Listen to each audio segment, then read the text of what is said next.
بسم اللہ الرحمن الرحیم۔ حضرت مفتی عیسیٰ زاہد قاسمی صاحب دامت برکاتہم، مجھے یہ خوشی ہوئی کہ میرا خط آپ تک پہنچ گیا۔ الحمدللہ آپ نے اس کے جواب میں تقریباً 16 منٹ کی ویڈیو بنا کر یوٹیوب پر اپلوڈ کی ہے۔ اس میں کچھ شکایات کا اظہار کیا ہے، جیسا کہ میں نے موضوع پر بات نہیں کی وغیرہ وغیرہ۔ حالانکہ یہ گفتگو پبلک پلیٹ فارم پر ہو رہی ہے اور امید ہے کہ ہماری گفتگو علماء حضرات بھی سن رہے ہوں گے اور وہی فیصلہ کریں گے کہ کس کی دلیل زیادہ مضبوط ہے۔ اب میں آپ کے لیے جواب ریکارڈ کروا رہا ہوں، اگر آپ کو ریکارڈنگ مل جائے تو اس کا ضرور جواب دیجئے گا۔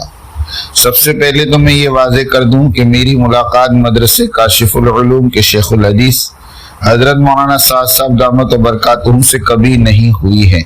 اس کا مطلب یہ نہیں کہ مجھے معلومات نہیں ہے، کیونکہ ہمارا گھرانہ دارالعلوم دیوبند ندوۃ العلماء اور تبلیغ سے جڑا ہوا ہے، اس لیے مجھے علماء کی منشا معلوم ہے۔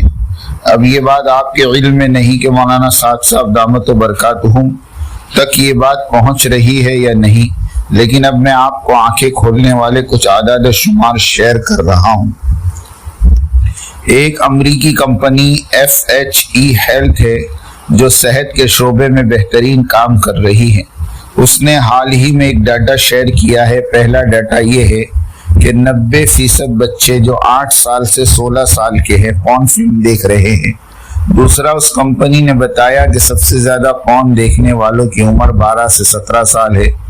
پھر بتایا گیا ہے کہ 70% لوگ جو پورن دیکھ رہے ہیں ان کی عمر 18 سے 34 سال کے درمیان ہے۔ امریکہ کی حکومت اس گندی فلم کو پھیلانے کے لیے $14 بلین خرچ کر رہی ہے۔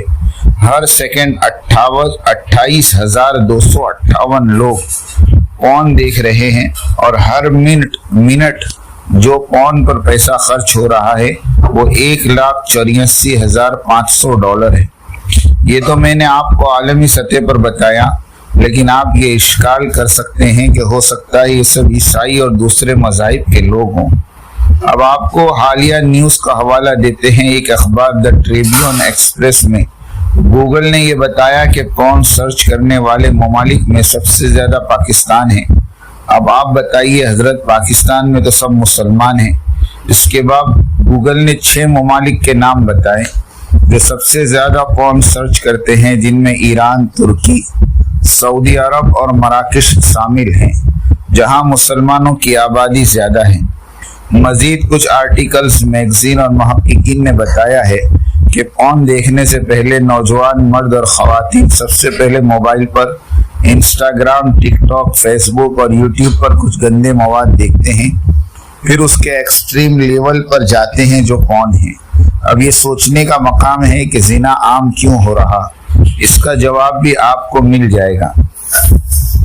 حضرت مفتی عیسیٰ صاحب، یہ تو میں نے صرف ایک ڈپارٹمنٹ کی چیز آپ کے سامنے رکھی ہے۔ ابھی میں نے ڈپریشن، خودکشی، طلاق اور موبائل کے ذریعے خراب ہوتے رشتے کے بارے میں کچھ نہیں بتایا۔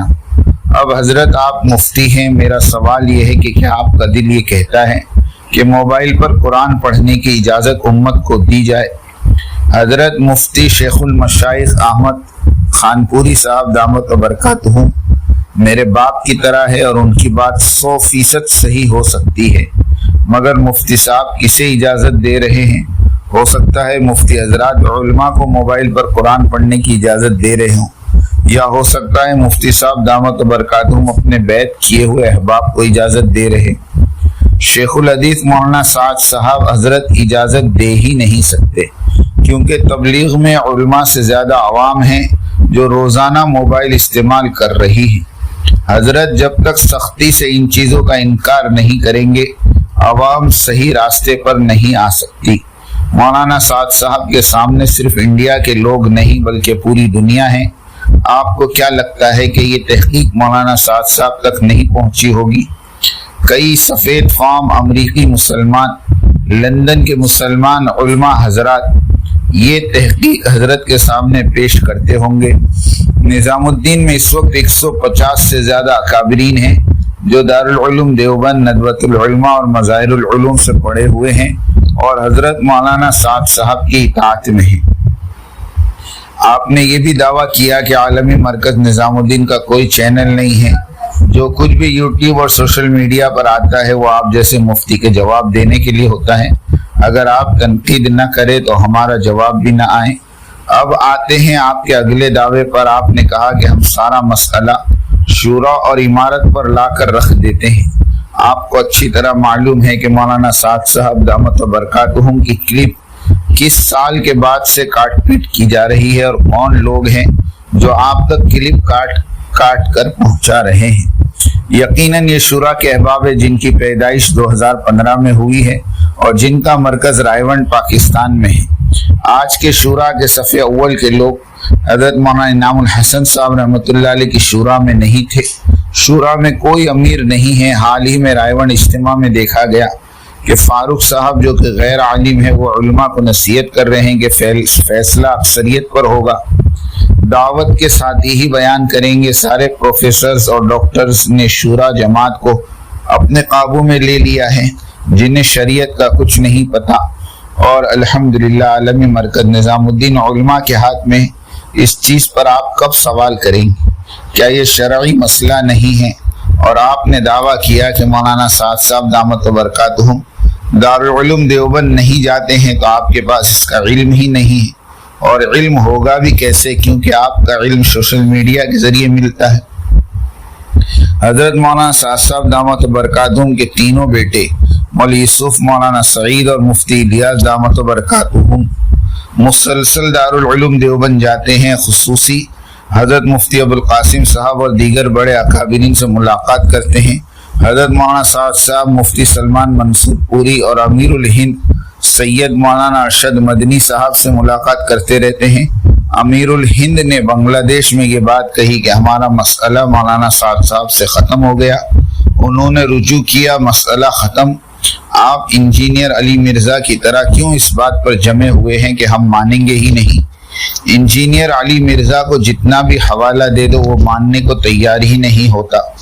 حال ہی میں شیخ الاسلام مفتی تقی عثمانی صاحب نے کیا کہا وہ آپ نے نہیں سنا. وہ دونوں جماعتوں کو نصیحت کرتے ہیں اور دونوں جماعتوں کی تائید کرتے ہیں. شیخ الاسلام مفتی تقی عثمانی صاحب دامت برکاتہم حضرت مولانا سعد صاحب دامت برکاتہم سے مل کر بہت خوش ہوئے اور یہ ملاقات بڑی تفصیل سے تھی جس کا اندازہ آپ نہیں لگا سکتے. علمی حلقہ یہ سمجھ چکا ہے. نتیجے پر آتے ہیں. حضرت اس بات پر علماء کا اجماع ہے کہ جس چیز سے گناہ زیادہ ہو رہا ہو اور فائدہ کم ہو اسے کم استعمال کرنا چاہیے. اگر آپ کو نفس پر قابو نہیں ہے تو اسے استعمال ہی نہیں کرنا چاہیے. اور ڈیٹا یہ بتا رہا ہے کہ نفس پر بالکل قابو نہیں ہے تو یہ ثابت ہوتا ہے کہ موبائل میں قرآن ڈاؤن لوڈ نہیں کرنا چاہیے. مفتی سعید پالنپوری رحمۃ اللہ علیہ کی بات مانتے ہوئے براہ راست قرآن کو دیکھ کر پڑھنا چاہیے. آپ کے اندر ایک بیماری ہے جسے آپ قبول نہیں کرنا چاہتے ہیں. اختلاف کے زمانے میں جب دو پارٹیاں آپس میں لڑ رہی ہوں تو کسی کے خلاف یا حق میں بولنے سے بچنا چاہیے. یہ ہر مفتی اکرام جانتے ہیں اور پڑھتے ہیں. آپ ایک شخص کی براہ راست تنقید کر رہے ہیں، اس کی عزت کو بازار میں اچھال رہے ہیں اور اس کے نیک کاموں کو چھوڑ کر اس کی دعوت کی اصولی بات کو پکڑ کر بیٹھے ہیں.